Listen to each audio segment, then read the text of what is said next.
চট্টগ্রামে এক জানাজায় আমার শরীক হওয়ার সুযোগ হয়েছিল অনেক বছর আগে। ইমাম সাহেবকে দেখলাম জানাজা শেষ করে তিনি লাশের দিকে আঙ্গুল ইশারা করে বললেন, কেন আসিল? সকলে কইল গম আসিল। তা আমি তখন নতুন নতুন গেছি চট্টগ্রামে, আমি চিন্তা করলাম লাশের সাথে গমের সম্পর্ক কি?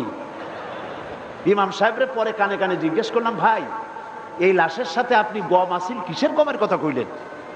কয় যে গম মানে লোকটা কেমন আছিল, গম মানে ভালো, কেমন আছিল? তো লোকেরা বলছে গম আসিল মানে ভালো আছিল। তা বললাম তাতে হইল কি? কয় যে আমি জিজ্ঞেস করলাম কেন আসিল, সকলে কইল গম আসিল, ভালো আসিল, তাহলে হইল কি? কয় যে আল্লাহও তার ভালো বলে বেহেশত দিয়ে দিবে। আশ্চর্য কথা, কেমন কথা!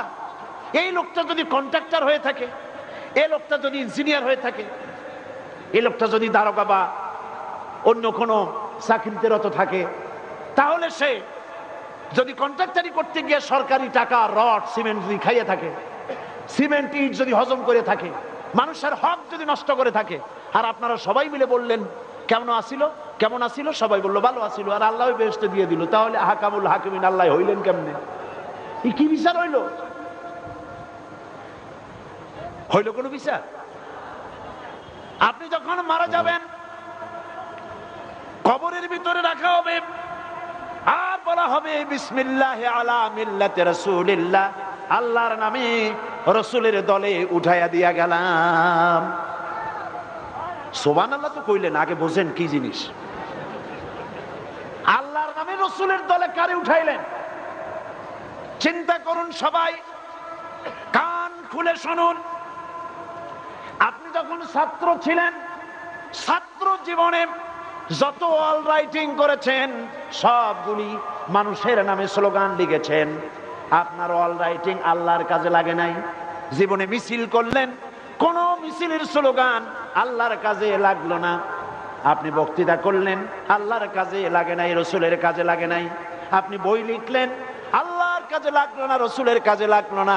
ছাত্র জীবন শেষ হয়ে গেল, আপনি নেতা হলেন, মিটিং করলেন, মিছিল করলেন, হরতাল করলেন, বিক্ষোভ করলেন, সমাবেশ করলেন, নির্বাচন করলেন, ভোট করলেন, চাঁদা দিলেন।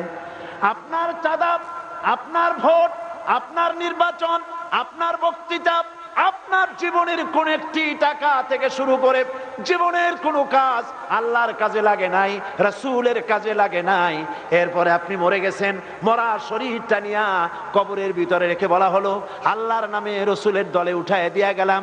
আপনি বিবেক খাটায় বলেন, আপনার সারা জীবনের শৈশব, কৈশোর, যৌবন, প্রৌঢ়ত্ব, জীবনের কোন একটা দিক বিভাগ আল্লাহ এবং তার রাসূলের কাজে লাগলো না। এই মরা দেহটা নিয়ে রাসূলুল্লাহ কি করবে? কথা বুঝে আসছে? কথা বুঝে আসছে? সুতরাং আমার কাজ, আল্লাহ আমাকে শিখাচ্ছেন, কুল ইন্না সলাতি ওয়া নুসুকি ওয়া মাহইয়ায়া ওয়া মামাতি লিল্লাহি রাব্বিল আলামিন। পড়েন আমার সাথে, কুল ইন্না সলাতি ওয়া নুসুকি ওয়া মাহইয়ায়া ওয়া মামাতি লিল্লাহি রাব্বিল আলামিন। বলো আমার নামাজ, আমার কুরবানি, আমার হায়াত, আমার মওত সবকিছু আল্লাহ রাব্বুল আলামিনের জন্য। কার জন্য? এই কথাকে বিশ্বাস করতে হবে, আর এইভাবে নিজের জীবনকে পরিচালিত করতে হবে।